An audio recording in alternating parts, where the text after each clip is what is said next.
Donc, si vous voulez, on va pouvoir débuter très, très tranquillement pendant que tout le monde finit de se connecter. Alors, bonjour à toutes et à tous et bienvenue à ce nouveau webinaire du RISIC du 14 novembre 2024.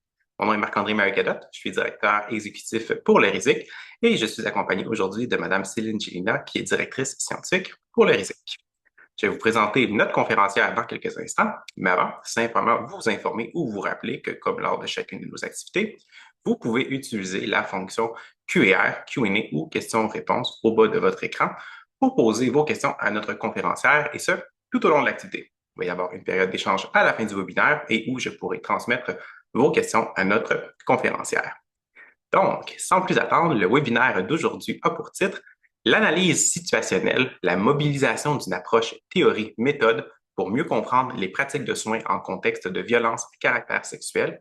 Et ce webinaire nous est présenté par Madame Sandrine Vallée-Ouimet.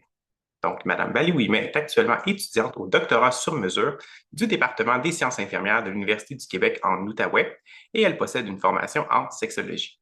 Elle s'intéresse principalement aux théories féministes, à la négociation des normes sociales de l'allaitement maternel, ainsi qu'aux enjeux liés à la santé sexuelle et reproductive. Par l'entremise de son projet de doctorat, elle souhaite développer une meilleure compréhension des pratiques infirmières québécoises en contexte de violence à caractère sexuel depuis la vague de dénonciation #MeToo de 2017. Dans les dernières années, sa pratique professionnelle s'est principalement développée dans cette visée, de lutter contre les violences à caractère sexuel, spécialement avec la clientèle des adolescents et des jeunes adultes. Elle est également chargée de cours au premier et au deuxième cycle en sciences infirmières à l'UQO et elle donne essentiellement des cours qui traitent de théorie en sciences infirmières ainsi que d'approches systémiques adressées aux familles. Merci beaucoup, Mme Vallée-Ouimet, d'être avec nous aujourd'hui. Je vous laisse la parole et je vous retrouve à la fin du webinaire pour la modération des échanges. Ben, bonjour. D'abord, c'est moi qui vous remercie pour me donner cet espace et cette tribune pour vous parler d'une partie de mon projet doctoral. Merci également aux personnes qui sont présentes ce midi pour me permettre de vous présenter essentiellement l'analyse situationnelle, qui est une approche méthode que j'ai eu la chance de mobiliser pendant mon mémoire de maîtrise. Donc, durant mon mémoire de maîtrise, je cherchais à comprendre les normes sociales entourant l'allaitement maternel, comment celle-ci, elle était négociée dans un contexte culturel où l'allaitement maternel est favorisé. Alors, comment les mères négociaient cette norme sociale lorsqu'elles choisissaient des alternatives. Puis, dans le cadre de mon mémoire, à la suite, je suis un petit peu restée sur ma faim par rapport à l'analyse situationnelle dans la mesure où c'est une approche qui est assez dense et complexe et j'avais l'impression que j'étais pas allée au bout de mes connaissances sur cette approche. Donc, j'ai décidé de réutiliser l'analyse situationnelle pour mener mon projet doctoral qui est en cours actuellement.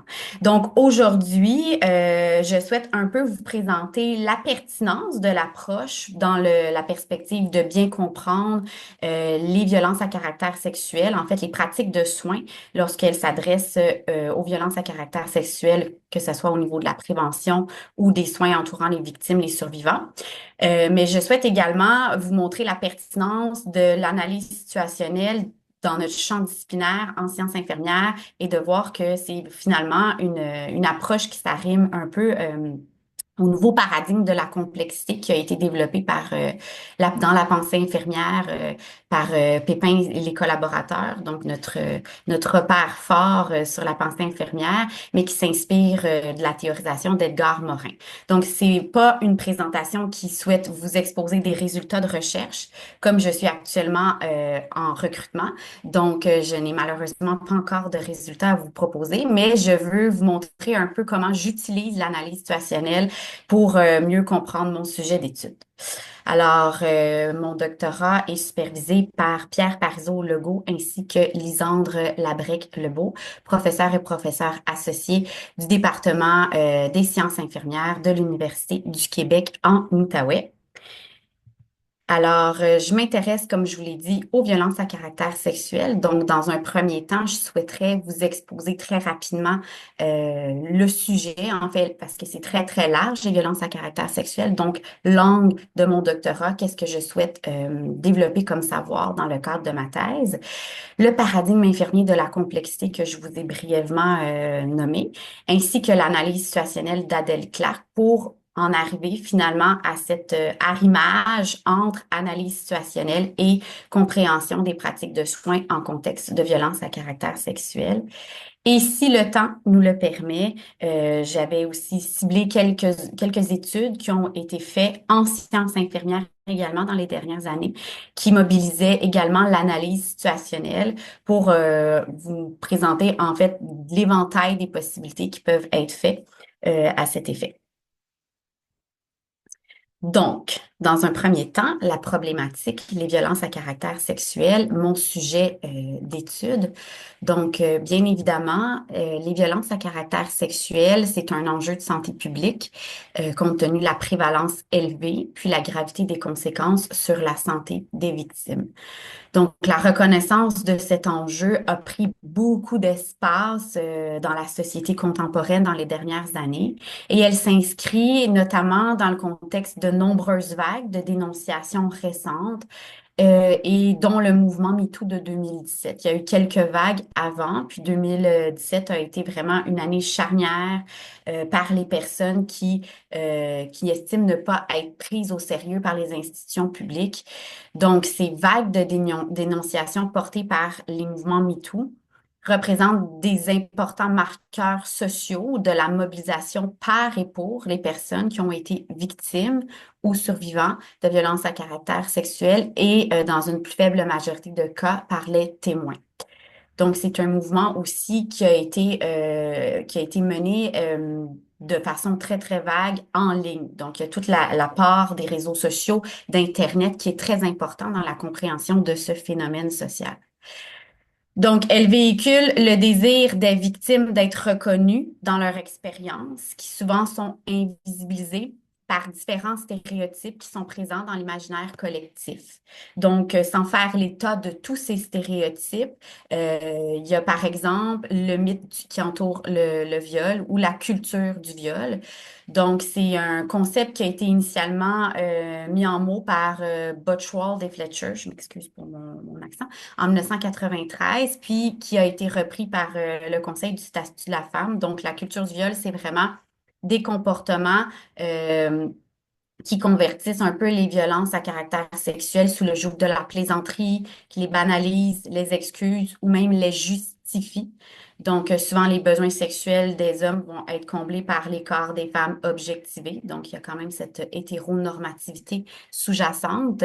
Puis, par l'entremise de nombreux commentaires sexistes, il y a aussi un déficit de crédibilité qui est adressé aux victimes et une responsabilisation des violences par les victimes de l'agression subie. Donc, cette culture va générer un espèce de climat de confort pour les auteurs de violences à caractère sexuel.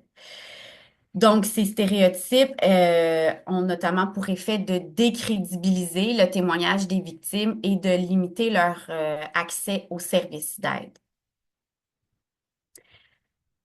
Dans les dernières années, il y a eu quelques dates importantes là, qui sont venues un peu situer l'ampleur du phénomène. Donc, d'abord, avant le mouvement MeToo, en 2014, il y a une étude qui a été menée qui soulignait que au Canada, il était estimé que seulement 5% des cas d'agression sexuelle avaient été déclarés et que c'était une proportion très, très stabilisée dans les 10 dernières années, donc avant 2014 et ce qui représente en fait que la pointe de l'iceberg du phénomène. Quand on pense que les dénonciations ne sont qu'une très, très, très faible proportion de ce que les victimes de violences à caractère sexuel peuvent représenter dans leur globalité.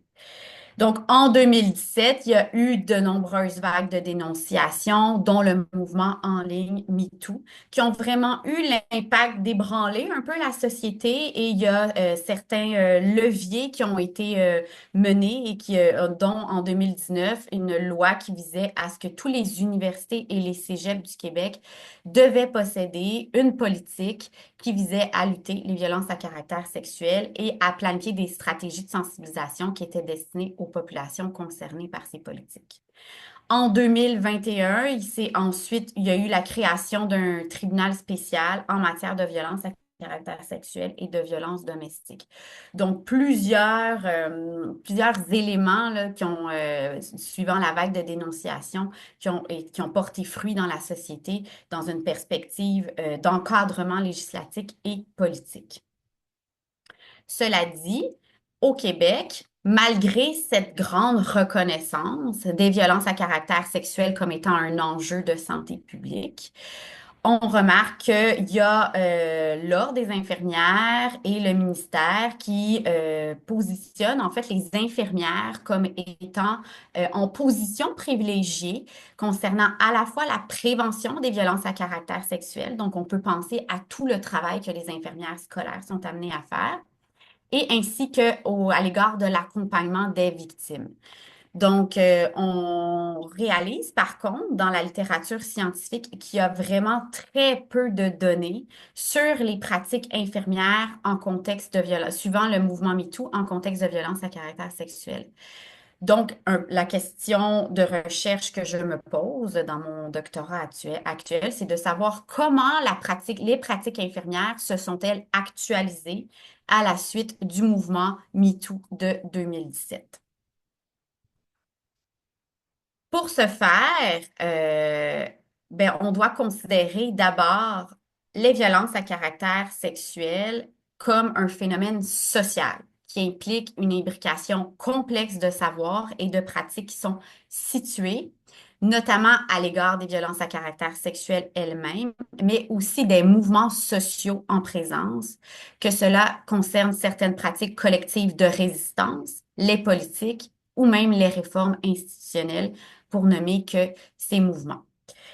Dans de telles circonstances, les recherches qualitatives se montrent particulièrement indiquées parce qu'elles permettent d'obtenir une compréhension riche des situations complexes.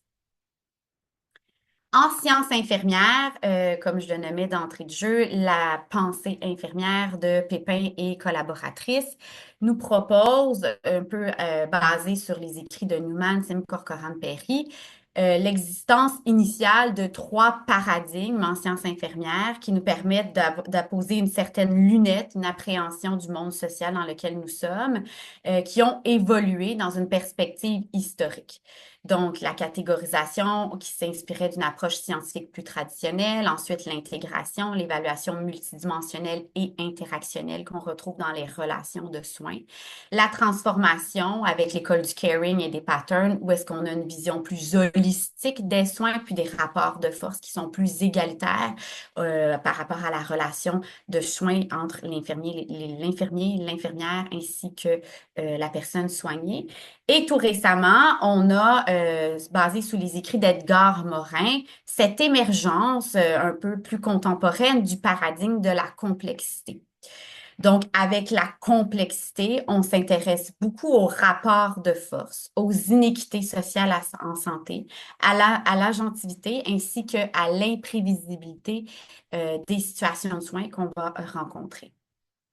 Donc, comme je vous l'avais dit initialement, dans le cadre de mon mémoire de maîtrise, il y a quelques années, j'avais mobilisé l'analyse situationnelle combinée à un modèle conceptuel infirmier qui était l'approche transculturelle de Madeleine Leininger pour comprendre la culture de soins en contexte d'allaitement. Puis, une limite que je trouvais à ce modèle était justement le peu d'éléments qui nous rattachaient aux iniquités sociales, à l'hétéronormativité, aux injustices que peuvent être vécues par les femmes dans ce contexte-ci, puisqu'on parlait de mères qui allaitaient, et tous les enjeux, un peu les rapports de force qu'on pouvait retrouver. Donc, c'était une limite que je trouvais, ce que la complexité permet désormais de considérer avec différentes théoriciennes qui s'inscrivent notamment dans l'école de l'équité en santé. Donc, avec ce nouveau paradigme, on s'intéresse à la systémicité, la reliance, les déterminants sociaux de la santé, les déterminants structurants de la stigmatisation notamment, l'équité et l'inéquité en santé, la justice sociale, la réflexivité et l'imprévisibilité. Donc, Dans une perspective temporelle, comme j'avais déjà utilisé l'analyse situationnelle dans mon mémoire de maîtrise, l'émergence de ce paradigme est venue pour moi vraiment s'installer au croisement entre l'analyse situationnelle et la pertinence encore plus marquée d'utiliser cette méthode dans les recherches en sciences infirmières. Parce que d'abord, l'analyse situationnelle est une approche qui met en lumière les différences, les complexités dans les situations qui sont étudiées et elle fait parler les silences. Donc, Clark présentait déjà en 2005 l'analyse situationnelle comme étant une approche qui intègre l'ontologie, l'épistémologie et la méthode. Donc, elle va utiliser les termes de la Rachel Lestart. Elle va parler d'une approche théorie-méthode et elle va parler aussi d'éléments qui sont co-constitués à la situation, qui nous rappellent aussi un rapport de force plus égaux dans une perspective macrosomique d'analyse. Donc, dans Pépin, on peut retrouver une présentation assez similaire de l'analyse situationnelle. Le croisement que moi j'en fais, c'est que Edgar Morin appuie sur les propos d'Edgar Morin. Dans Pépin, on peut retrouver cette citation: La complexité est l'art de faire coexister, sans les fusionner, les méthodes, les théories et les modèles. Donc, il y a vraiment une relation très intéressante entre le paradigme infirmier de la complexité et l'analyse situationnelle d'Adèle Clark, que je souhaite vous exposer très brièvement pour un peu faire le parallèle avec ce paradigme infirmier et également en venir à comprendre la pertinence de la mobilisation de cette approche dans cette meilleure compréhension que je souhaite faire des pratiques de soins entourant les violences à caractère sexuel. Si on part avec un petit brin d'histoire, l'analyse situationnelle s'enracine originellement dans la théorisation ancrée. Donc, en 1967, cette très grande approche reconnue a été initialement mise en mots, conceptualisée par Glaser et Strauss, donc avec leur référent à la découverte de la théorie ancrée. Et leur objectif initial, c'était vraiment de développer une théorie à partir des données qui sont recueillies sur le terrain. Et ça s'inscrivait bien évidemment dans une approche qualitative. La théorie ancrée est une méthode de recherche qui est organisée, itérative et inductive. Puis, la façon de faire, donc la méthodologie qu'on va utiliser, c'est vraiment une codification par thème, code sous code, et il y a toujours cette circularité entre l'analyse et la collecte des données, le tout accompagné de mémos analytiques. Donc là, je m'excuse, je change un petit peu ma présentation. C'est tout à fait normal. Je vous présente cette espèce d'échelle du temps de la théorisation ancrée pour voir qu'il y a en fait plusieurs vagues dans la théorisation ancrée qui va nous permettre de situer l'analyse situationnelle. Donc, contrairement à Barney Glaser, dont la formation s'approchait d'une sociologie fonctionnaliste positiviste, Strauss a développé une vision de la théorie ancrée qui était empreinte de l'interactionnisme symbolique d'Hébert-Blumer. Donc, subséquemment, Strauss est devenu l'instigateur, accompagné de Juliette Corbin, de cette deuxième génération constructiviste de la théorisation ancrée. Adèle Clark a débuté sa formation avec Strauss durant les années 80 pour ultérieurement déployer l'analyse situationnelle, qui est une approche interprétative flexible dont les savoirs sont situés et partiels. Donc, dans cette troisième vague de la théorisation ancrée, on peut retrouver l'analyse situationnelle, qui a quelques différences avec la théorisation ancrée traditionnelle, dont le fait que la théorisation classique ancrée défendait une objectivité pure, dépourvue de biais, d'ancrage théorique préétabli, voire même de connaissances empiriques sur le sujet. Pour Clark, la proximité de la personne qui mène la recherche avec son objet de recherche constitue la situation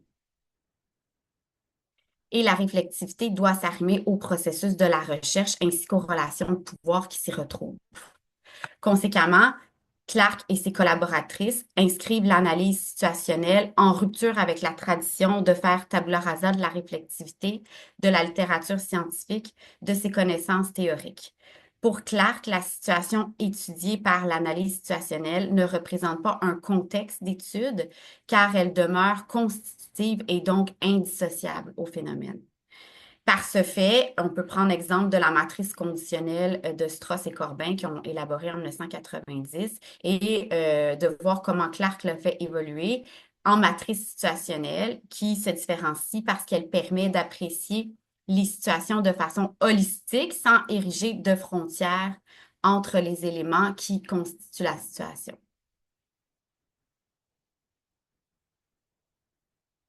Est-ce que j'ai un petit problème d'écran? Je poursuis. Je vais repartager.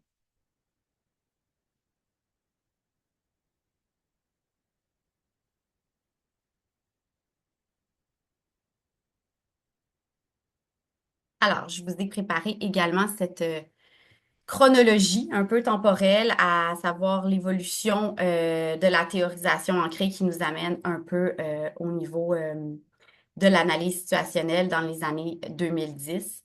Donc, Clark a travaillé avec Strauss, puis elle a fait vraiment évoluer l'analyse situationnelle telle qu'on la connaît aujourd'hui.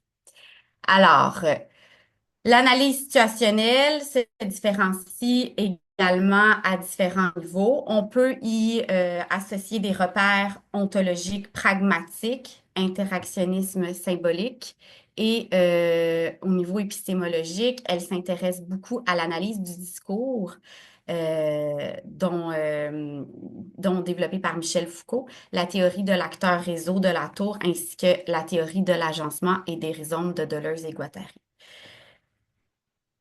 Donc, pour Adèle Clark,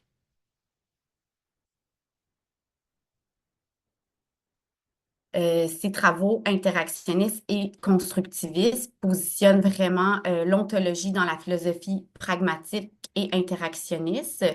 De façon plus spécifique, elle concède une importance marquée à la compréhension des mondes sociaux dans le développement des savoirs empiriques. Donc, un monde social se distingue par un partage stabilisé de perspectives, d'expériences ou d'activités des acteurs ou des actrices qui y sont investis. Et plus largement, la reine, elle évoque un ensemble de mondes sociaux qui, malgré leurs structures différentes et leurs frontières perméables, partagent collectivement une même situation. Dans cette visée, la compréhension des mondes sociaux permet de situer les contextes dans lesquels évoluent les acteurs et les actrices concernés par les recherches empiriques et d'identifier les différents registres de signification mobilisés par ces derniers. La théorie des mondes sociaux vient mettre en exergue le sens qui est donné ou la perspective à l'univers des discours et des interactions qui se retrouvent dans l'habitat expérientiel. Ces faillis soulèvent la potentielle présence de hiérarchie entre les mondes sociaux, duquel découle un phénomène d'assujettissement favorisant l'émergence et le maintien de discours dominants.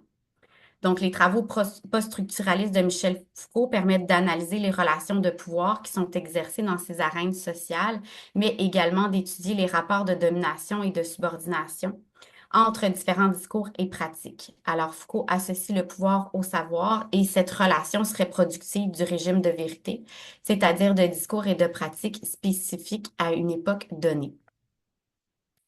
Clark mobilise également la théorie de l'acteur-réseau développée par Bruno Latour pour considérer les éléments humains et non humains, donc la technologie, notamment le mouvement en ligne MeToo, les objets physiques, les aménagements spatiaux, qui sont inhérents aux mondes sociaux et de façon consubstantielle à la situation analysée.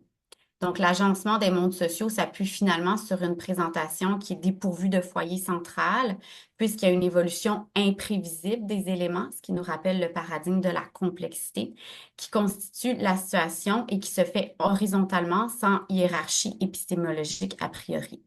Donc, l'attrait principal de l'analyse porte sur la compréhension des marges, des minorités et des éléments qui sont plus invisibles dans une situation donnée, comme autant de connexions constitutives ou potentielles d'une situation.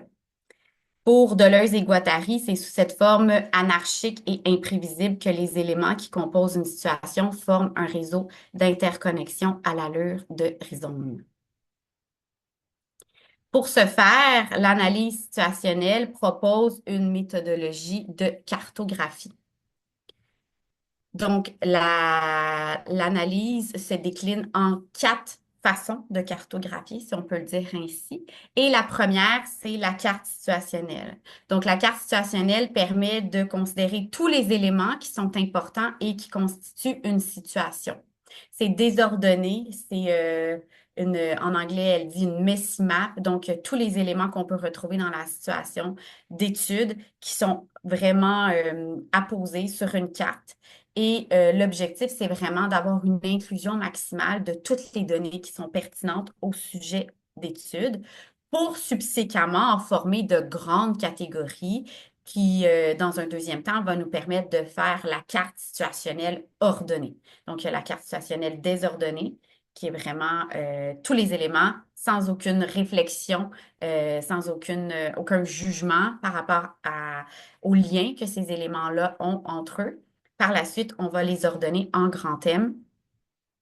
Donc, la carte ordonnée, ces thèmes que Clark propose sont de reconnaître qui sont les acteurs, les actrices impliqués dans la situation, les éléments politiques et économiques, les éléments socioculturels symboliques dans le temps, dans l'espace, quels enjeux majeurs ou débats sont véhiculés à travers la situation, quels sont les éléments non humains qui actent et qui agissent dans la situation, les éléments collectifs qui sont impliqués et les silences. Donc, ça aussi, c'est très intéressant d'être en mesure de voir quels sont les silences qui se retrouvent dans la situation analysée, la construction discursive des personnes ou des collectivités et ainsi que cette construction discursive des non-humains, donc des actants qui sont non humains.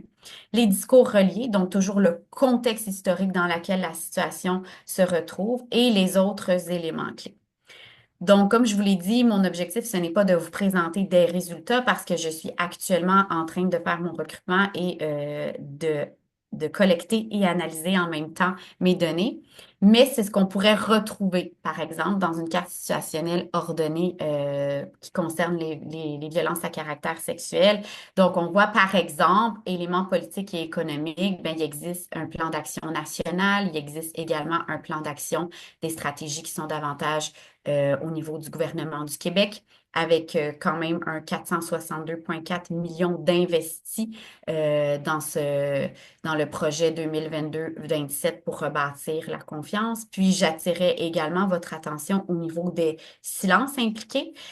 Comme il y a aussi une analyse des politiques qui sont faites, bien, on peut voir que dans les différentes stratégies, il y a souvent un cadre intersectionnel qui est mobilisé, mais de façon informelle à certains égards. Donc, on peut voir l'analyse de l'intersectionnalité sans qu'elle soit campée. Donc, il y a une forme de silence qui se rattacherait au cadre mobilisé.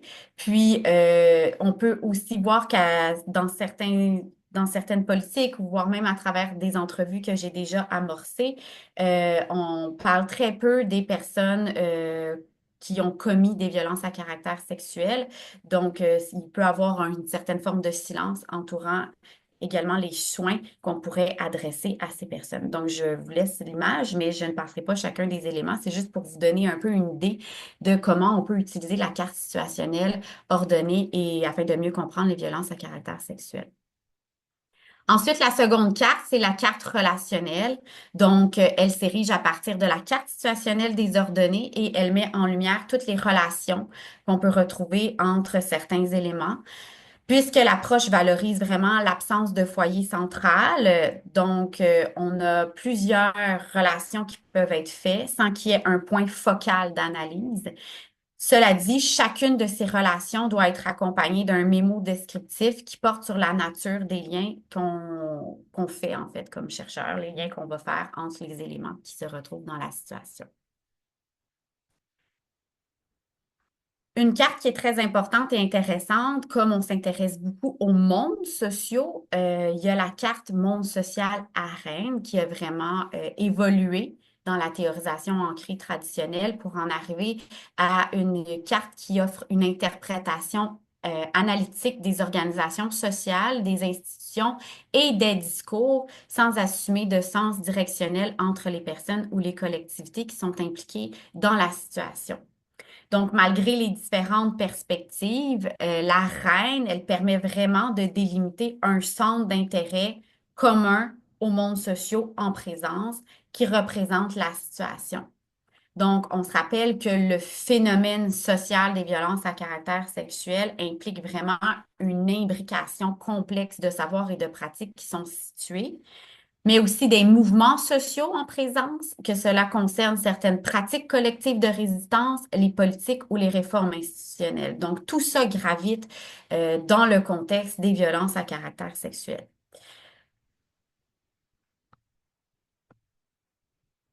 Excusez-moi. Donc, pour Clark, la construction des mondes sociaux passe donc par la négociation entre les acteurs et les actrices qui sont impliqués, les collectivités, les organisations, les institutions, les discours.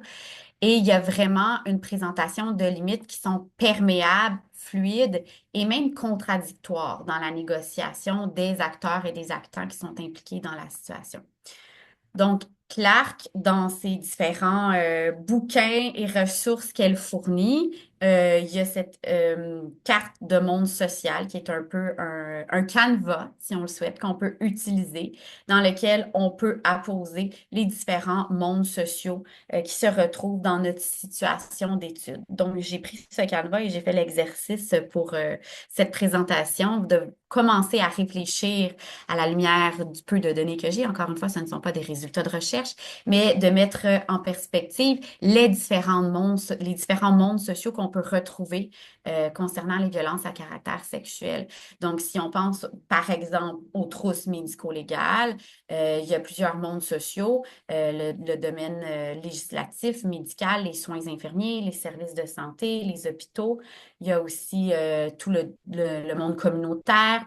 Il y a aussi tous les réseaux sociaux, les mouvements en ligne, les milieux scientifiques, les milieux académiques. Donc, c'est vraiment une façon de conceptualiser la reine qui constitue tout ce qui est mis en relation, le tout étant également chapeauté ou rejoint par des lois et des règlements qui vont vraiment un peu dicter la façon d'appréhender le phénomène des violences à caractère sexuel. Donc ici, l'analyse est beaucoup plus macrosomique que de s'intéresser seulement en fait aux services de soins parce que les services de soins s'inscrivent dans un arène qui est influencé par différentes forces aussi qui vont avoir un impact direct sur la pratique de soins en contexte de violence à caractère sexuel. Ensuite, la carte positionnelle. Elle illustre les différentes prises de position ou les absences de prise de position qui peuvent être contradictoires ou variables par rapport à l'axe d'analyse de la situation. Donc, on a encore une fois un modèle qu'on peut utiliser qui est disponible dans les différents matériaux que Clark rend disponibles, qui est la carte positionnelle qui nous permet un peu, selon des axes, de voir est-ce qu'il y a une présence ou une absence de prise de position selon les éléments qui sont pertinents à notre situation d'étude. Donc, l'analyse situationnelle, elle permet d'étudier la complexité, la diversité des processus sociaux en accordant une importance aux données issues d'une large variété de discours qui constituent la situation.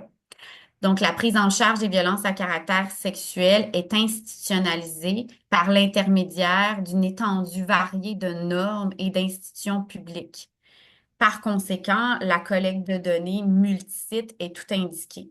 Donc, Clark favorise vraiment cette forme de triangulation des données qui permettent d'avoir une vision très générale de la situation étudiée.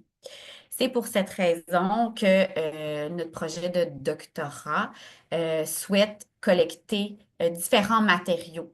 Donc, il y a un recrutement en ligne avec des infirmiers et infirmières qui identifient leurs pratiques de soins concernés par les violences à caractère sexuel. Donc, on ne souhaitait pas ériger des critères d'inclusion ou d'exclusion trop spécifiques dans la mesure où, comme on l'a vu tantôt, les violences à caractère sexuel, c'est plus large que les agressions sexuelles et c'est plus large aussi que seulement ce qui a été, les plaintes qui ont été faites légalement. Donc, on voyait, c'est seulement 5% des agressions sexuelles que les victimes avaient porté plainte. Donc, on voulait vraiment avoir une ouverture dans le recrutement en considérant que plusieurs milieux de pratique peuvent être concernés par les violences à caractère sexuel, tant sur le plan des soins, mais également à l'égard de la prévention. Donc, ce premier volet, on souhaite rencontrer des infirmières qui sont concernées, donc qui pratiquent en contexte de violence à caractère sexuel et de leur poser différentes questions sous forme d'entrevues semi-dirigées pour mieux comprendre comment se négocie leur pratique actuellement à travers les différents mondes sociaux qui sont négociés et à travers les relations de pouvoir aussi intra- et interprofessionnelles et leur perspective également de la formation qui est faite par rapport aux soins en contexte de violence à caractère sexuel. Il y a également un questionnaire sociodémographique et ce questionnaire-là, quand on parle aussi de données qui sont co-constituées, on s'intéresse aussi à savoir quelle analyse les participants font de leurs données sociodémographiques et l'impact que cela peut avoir sur le phénomène. Donc, je vais vous donner un exemple. Souvent, dans un questionnaire sociodémographique, on va demander aux personnes, est-ce que vous vous identifiez comme une femme, comme un homme, personne non-binaire ou autre? Donc là, les personnes vont répondre, par exemple, moi, je m'identifie comme une femme. Donc, pour chacune des questions, par la suite, on va demander aux personnes, OK, comment le fait de s'identifier comme une femme influence-t-il votre pratique en contexte de violence à caractère sexuel? Donc, on cherche à avoir également cette réflexivité de la part des participants sur les matériaux qui sont collectés, du moins ne serait-ce que sur leur identité sociale, comment ils s'identifient. Il y a aussi une partie qui est de l'observation non participative, donc par l'entremise d'assister à différentes présentations scientifiques sur le sujet, en reprenant un peu les éléments qu'on retrouvait dans la carte situationnelle ordonnée, d'aller chercher les éléments qui sont exposés dans ces différentes conférences pour être en mesure d'avoir un peu une vision sur ce qui est diffusé comme savoir dans la société actuellement. Et aussi une analyse des politiques portant sur les violences à caractère sexuel afin de reconnaître les discours majeurs, les discours mineurs. Puis le tout est toujours accompagné de mémos analytiques qui tiennent compte du contenant, des référents, du contexte et de l'utilité de ces politiques.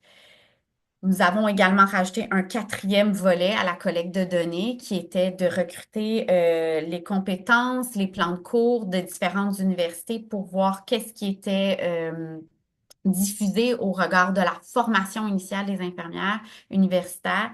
Puis le tout permet vraiment, cette approche multisite, de trianguler les données de différentes façons et d'avoir vraiment une analyse de la situation qui ne se veut pas exhaustive. Il y aura toujours des angles morts, il y aura toujours des silences qu'on n'aura pas adressés parce que la personne qui mène la recherche et l'équipe qui mène la recherche ont aussi une identité sociale qui leur permet d'appréhender le phénomène. Donc, l'analyse situationnelle s'intéresse aussi au savoir situé que Haraway a développé. Donc, la personne qui mène la recherche a quand même une vision déjà préétablie. Elle s'intéresse au sujet dans certains contextes. Donc, le fait que je sois une femme va avoir une influence également sur la façon dont je vais analyser les données. Donc, comme je vous l'ai dit, on est actuellement en recrutement. On recherche des infirmiers, des infirmières pour participer au projet de recherche, ce qui fait en sorte que je ne suis pas en train de vous exposer des résultats, mais un peu de vous présenter cette approche que je trouve très riche, qui permet vraiment de comprendre des phénomènes sociaux qui touchent la pratique infirmière, le cas échéant, la prévention ou la mise en œuvre de soins entourant les victimes de violences à caractère sexuel.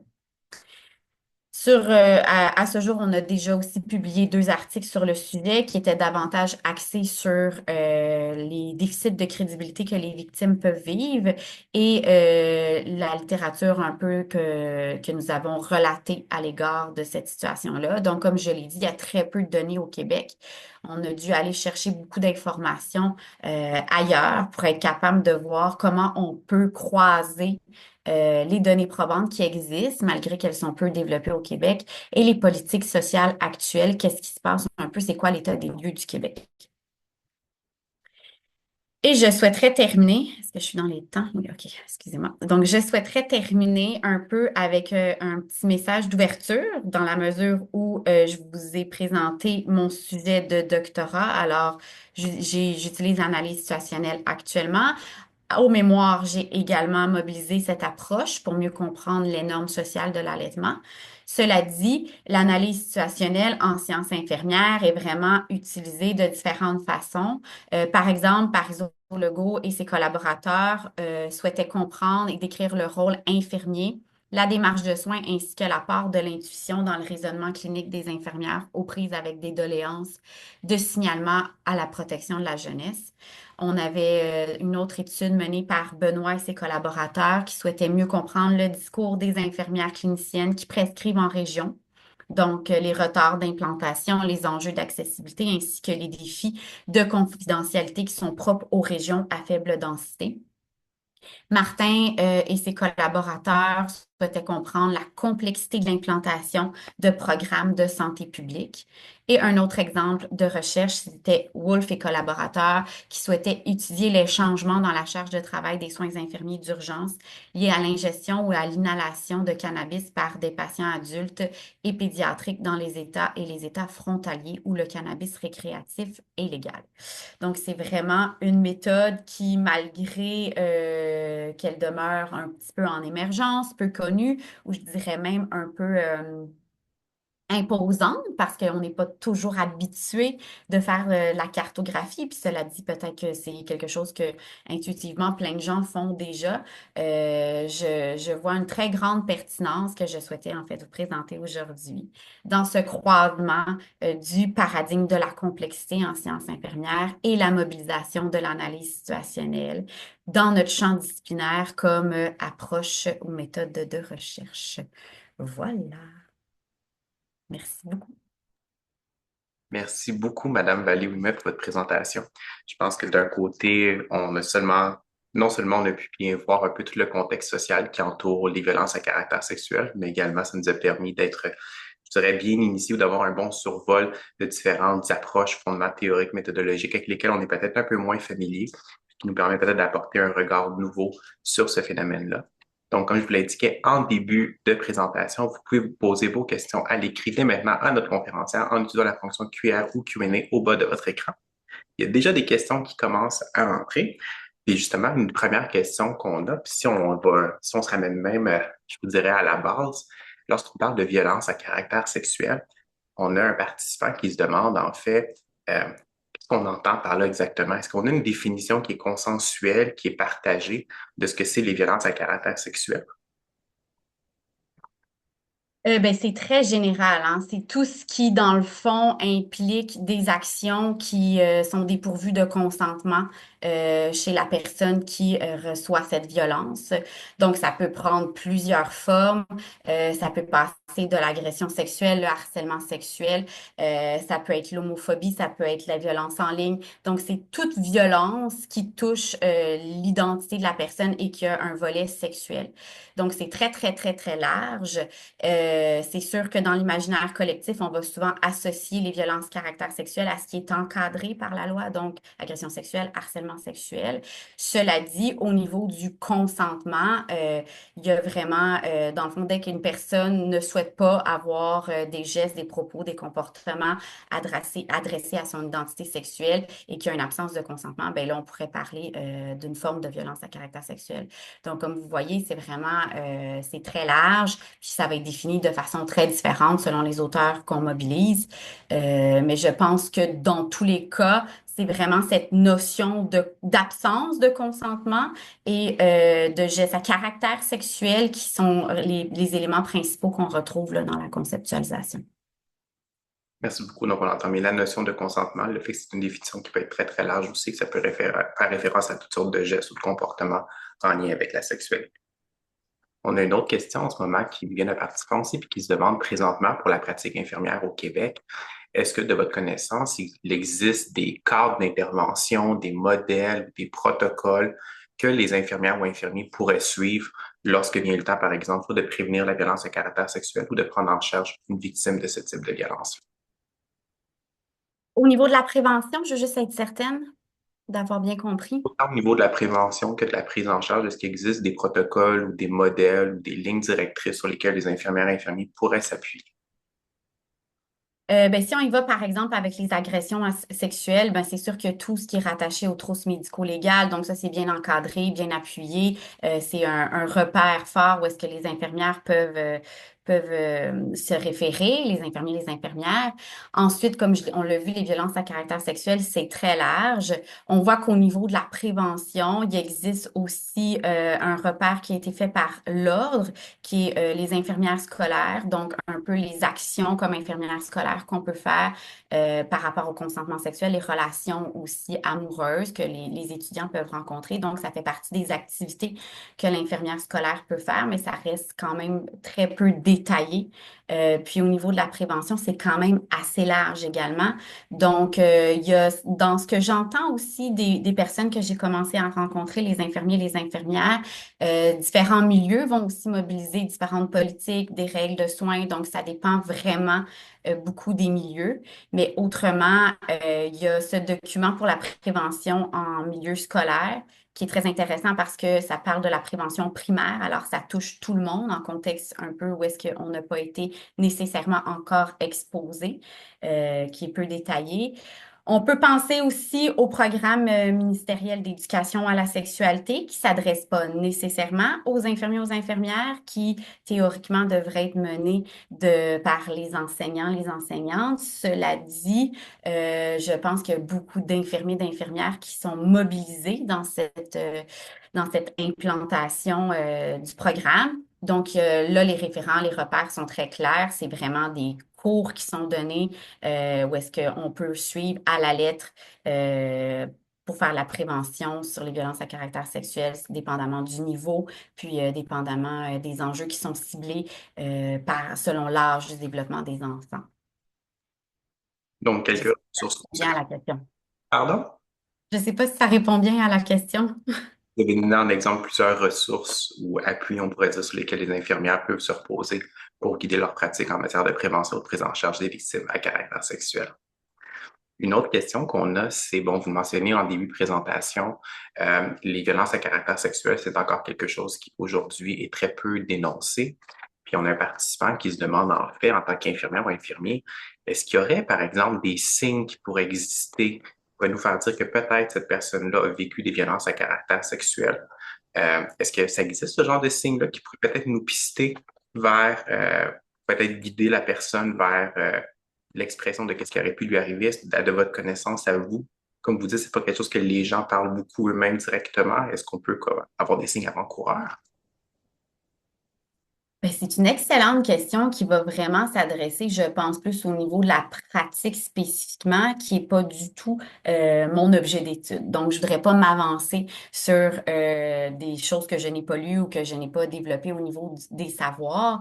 Après coup, de ce que j'entends de la question, c'est qu'il y a ce souci de vouloir bien accompagner, de vouloir bien faire les choses dans ce contexte-là.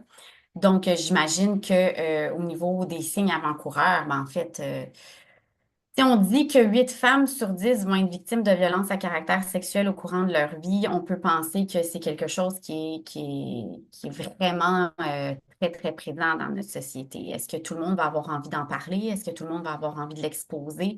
Il y a tout ce volet aussi de consentement, à savoir respecter le rythme de la personne qu'on accompagne. Les violences à caractère sexuel peuvent exploser dans différents parcours de soins. Donc, je ne sais pas à quel point pister des signes serait l'utilité dans la mesure où c'est vraiment répandu. Et je pense qu'il y a beaucoup un travail de prévention qui doit être fait. Puis après, ça devient vraiment une approche de cas par cas. Donc, ce que je vois, c'est qu'il existe beaucoup de stéréotypes, comme je vous ai parlé de la culture du viol, mais il existe aussi le stéréotype de la victime parfaite. Puis ça, on en parle dans un des deux articles qu'on a publiés, où est-ce que socialement, on s'attend à certains comportements qui sont erronés, en fait, de ce qu'une victime devrait être, c'est-à-dire qu'elle devrait avoir... elle devrait avoir résisté à l'agression, il y a certains comportements qui y sont rattachés et pourtant, dans les faits, la majorité des victimes de violences à caractère sexuel connaissent la personne qui a commis cette violence. Donc, il y a différents stéréotypes, je pense, qui coexistent dans l'imaginaire collectif, mais également dans les pratiques de soins, si on l'a vu dans la littérature scientifique. Fait que je pense que déjà de se confronter à ces stéréotypes et de voir que finalement, la victimologie n'a pas un portrait typique, puis que ça peut vraiment être n'importe qui. Je pense que ça l'amène une certaine sensibilité qui est un peu plus inclusive, j'aurais envie de dire. Je ne sais pas trop encore si j'ai répondu à la question. Oui, puis vous emmenez dans votre réponse un élément, je pense, qui est important. Vous parliez à un certain moment du consentement aussi. Puis on a une autre Oui. question, peut-être un peu en lien avec ça. Bon, de recevoir, à titre d'infirmière ou d'infirmier, un témoignage d'un client, d'un patient Mhm. qui nous dit avoir été victime de violences à caractère sexuel. Je ne veux pas non plus, moi non plus trop m'avancer, mais il peut y avoir quelque chose d'un peu surprenant ou de déstabilisant pour l'infirmière qui OK. a ce genre de témoignage-là. Puis en fait, la question qu'on aurait, c'est, on se questionne d'un côté sur les aspects, on pourrait dire, juridiques et éthiques qui entourent Hmm. un témoignage comme celle-là. Donc, est-ce que l'infirmière est tenue par la loi, par exemple, de poser certaines actions si elle reçoit ce genre de témoignage-là? Parce que je pense qu'au Québec, il y a, je pense que la confidentialité, même dans ce cas-là, ne peut pas être levée. Donc, l'infirmière, je crois, est tenue de respecter la confidentialité de la victime. C'est bien ça? Puis à ma connaissance, puis à ma compréhension du cadre législatif qui nous entoure, sauf auprès des mineurs, où là, on doit absolument déclarer à la protection de la jeunesse en absence de consentement. Le consentement libre et éclairé, bien évidemment, mais il y a tout aussi le volet de l'âge légal du consentement sexuel, qui est une notion, j'ai l'impression, qui est plus ou moins intégrée dans la pratique de soins. Donc, une notion souvent que je vais revoir dans mes cours de santé-famille avec les étudiants. Puis, on ne sait pas trop c'est quoi l'âge du consentement, c'est quoi les règles qui entourent l'âge du consentement. Donc, c'est comme une troisième notion à libre et éclairée qu'on va rajouter chez les mineurs. Donc, il y a tout ce volet de 16 ans et plus, 14-15 ans. Il ne faut pas qu'il y ait plus de 5 ans de différence avec la personne pour être capable, pour être jugé apte à émettre un consentement. Et 12-13 ans, il ne doit pas avoir une plus grande différence d'âge de 2 ans. Donc, ça, c'est ce que je vois sur le point de vue législatif, où est-ce que là, on doit absolument dénoncer. Donc, c'est même pas un respect de la confidentialité, c'est un devoir de dénoncer lorsque on est témoin de confidence auprès de mineurs. Puis après, au niveau éthique, ben, je pense que ça va être de mobiliser des approches qui ont fait leurs preuves au niveau des données probantes. Je pense notamment à l'approche sensible au trauma, qui pourrait être très pertinente pour accompagner les personnes qui ont été victimes ou survivants, selon le terme qu'on peut utiliser dans la littérature de violence à caractère sexuel. Merci beaucoup. Puis justement, en lien peut-être un peu avec ce dernier aspect-là que vous nommez, euh, puis je pense que vous le disiez très bien au départ de dénoncer ce type de violence-là. Il part de quoi de très, très difficile pour les victimes, surtout quand on pense à tout le contexte social qui entoure ça. En tant qu'infirmière, si par exemple une infirmière reçoit un témoignage comme ça d'un patient ou d'un client, puis qu'il n'y a pas encore de signalement qui a été fait aux forces de l'ordre, quelle place que vous voyez dans le rôle de l'infirmière là-dedans pour, je sais pas, accompagner le patient à faire ce signalement-là? Est-ce qu'il y a des choses que l'infirmière peut mettre en place pour soutenir ou accompagner la personne? Comment est-ce que vous voyez le rôle d'infirmier dans ce cas-là? Comment moi, personnellement, je le vois. Ah, ou, je sais pas si vous n'aviez pas encore les résultats de vos études, mais je me demande au niveau des écrits, peut-être même de votre expérience dans ce là, qu'est-ce que vous pourriez Ouais.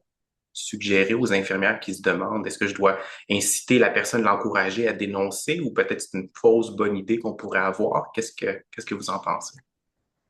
Je pense que je comprends le sens de la question, puis je pense que justement de respecter le rythme, respecter les besoins de la personne, c'est sûr que là, l'approche individualisée, centrée sur les besoins de la personne est tout à fait pertinente. Puis pour certaines personnes, le fait de dénoncer va avoir l'effet de reprendre le pouvoir sur la situation, mais pour d'autres personnes ne souhaitent pas dénoncer.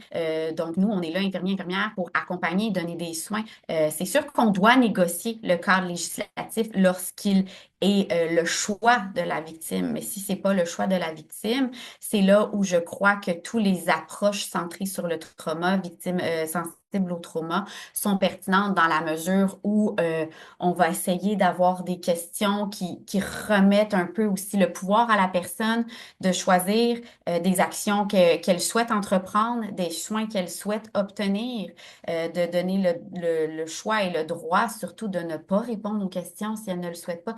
Donc, il y a différentes approches qui vont vraiment être autonomisantes et c'est vraiment le choix de la personne de poser action, mais même de se dévoiler. Hein. Je pense qu'il y a tout ce...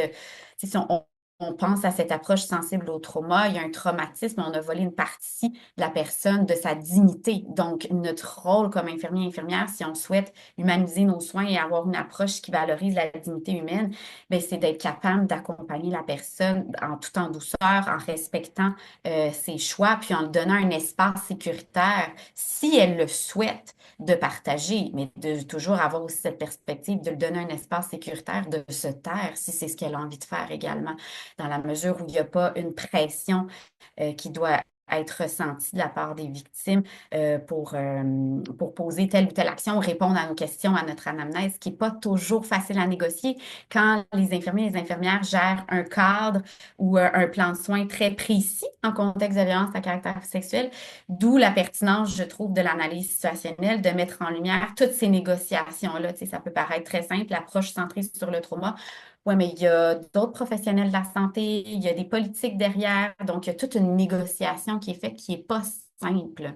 Donc, je ne pense pas qu'il y a de recette miracle, malheureusement, mais si on souhaite accompagner adéquatement les personnes, ben, de remettre leur pouvoir, leur décision, leur consentement au centre de nos soins, je pense que c'est une belle façon autonomisante de les accompagner. On entend bien dans votre réponse ce désir-là justement de favoriser l'autonomie de la personne, de respecter son autonomie, puis aussi d'avoir une approche individuelle. Malheureusement, même si des fois peut-être on aimerait qu'il y ait une approche one size fits all, de vraiment Mm. essayer de personnaliser nos soins aux besoins de la personne à ce moment-là. J'aurais une dernière question pour vous, puis on a eu beaucoup de questions dans le chat, donc bien navré si on n'a pas eu le temps de répondre à votre question. Au besoin, vous pouvez contacter directement Mme Vallée-Ouimet à son adresse courriel qui est présente sur la page de l'événement. On aurait une dernière question pour vous qui est un peu plus méthodologique. Donc, vous avez parlé beaucoup des fondements méthodologiques, théoriques de la recherche que vous réalisez. Et on a un participant qui se questionne en fait sur la notion de complexité que vous parliez. Donc, vous dites au départ que vous inscriviez explicitement votre recherche. Vous avez explicitement une lentille, on pourrait dire, liée à la complexité en termes de paradigme infirmier. Puis il se demande un peu, Mhm. c'est pas l'apport un peu d'inscrire votre recherche dans ce paradigme-là de la complexité, qui est la première volet de sa question. Puis le deuxième, mais dans le fond, ce participant-là, peut-être que vous pouvez nous éclairer, il dit oui, mais la complexité, peut-être qu'elle a toujours été présente dans la pratique infirmière, même dans les précédentes catégorisations. Qu'est-ce qu'elle a de nouveau, on pourrait dire, cette nouvelle complexité-là dans le paradigme de la complexité maintenant? Très intéressante question, puis je suis un peu du même avis que la personne qui a adressé la question dans la mesure que c'était déjà existant. C'est juste que là, maintenant, on l'a conceptualisé dans nos repères infirmiers qu'on utilise dans la diffusion des savoirs, notamment la pensée infirmière de Pépin. Alors, je pense que oui, ça existait déjà. Après ça, de le mettre en mots dans notre vocabulaire infirmier, c'est ce qu'il y a de nouveau dans l'édition de 2024. Et la première question, pour la plus-value de positionner l'analyse situationnelle dans la complexité, ben, c'est justement cette pertinence de prendre en compte les rapports de force qui se retrouvent dans la situation analysée. Donc, les discours qui sont négociés, les discours dominants, les discours moins plus effacés, qu'est-ce qu'on retrouve, les silences. Donc, de le mettre dans la complexité, en fait, c'est moi qui le positionne ainsi. J'ai vu ce lien parce que je trouvais qu'il y avait beaucoup d'éléments qui rejoignaient l'analyse situationnelle et cette conceptualisation du nouveau paradigme infirmier qui tient vraiment, qui voit les systèmes ouverts, les liens entre les systèmes. C'est un peu ce que Adèle Clark propose avec des frontières qui sont perméables, qui peuvent même parfois être contradictoires, et aussi cette absence de foyer central, où est-ce que là, après ça, on met des éléments autour à partir d'un élément de force. Ici, on est capable de voir qu'il y a différentes forces qui vont être rencontrées dans le phénomène social. Puis c'est des éléments qu'on retrouvait beaucoup, je trouvais, dans le paradigme de la complexité, qui viennent vraiment s'arrimer à donc je le positionne là dans notre champ disciplinaire, et c'est là où en fait je viens enfin trouver une place. C'est un peu comme ça que je le vois, dans la mesure où avant j'avais l'impression que même si ça existait dans d'autres disciplines, dans d'autres conceptualisations, on l'avait pas bien mis en mots. Puis là maintenant que c'est nommé ainsi, ce nouveau paradigme qui est pas nouveau, je trouve ça intéressant d'être capable de l'emboîter dans ce paradigme et de dire que la pertinence, elle est là, dans la mesure où il y a toutes les injustices sociales, l'accès aux soins qui va être questionné à travers le phénomène social étudié. Merci beaucoup, Madame Vallée-Ouimet, pour votre présentation aujourd'hui puis vos réponses à nos nombreuses questions. Donc, c'est tout le temps qu'on avait ce midi. Merci également à toutes les personnes qui ont participé à notre webinaire. Pour notre part, on se retrouve mardi le 26 novembre à midi pour un nouveau webinaire du RISIC qui va porter sur les programmes de résidence en soins infirmiers. C'est un webinaire qui va être animé par M. Martin Charette et M. William Tessier de l'Université de Sherbrooke. Vous pouvez vous inscrire à ce nouveau webinaire et à toutes nos activités en visitant notre site Internet au www.risic.com. Vous allez également pouvoir voir l'enregistrement, la rediffusion de cette activité-là qui va être déposée sur notre site Internet dans les prochains jours, que vous pourrez revisionner gratuitement et tout à fait librement. Donc, merci beaucoup encore, Madame Vallée-Ouimet, pour votre présence aujourd'hui. Merci également à vous, Madame Gémina. Et on se retrouve la semaine prochaine, enfin dans une semaine et demie environ, pour un nouveau webinaire du RISIC. Merci à vous. Bye bye. Merci beaucoup. Merci.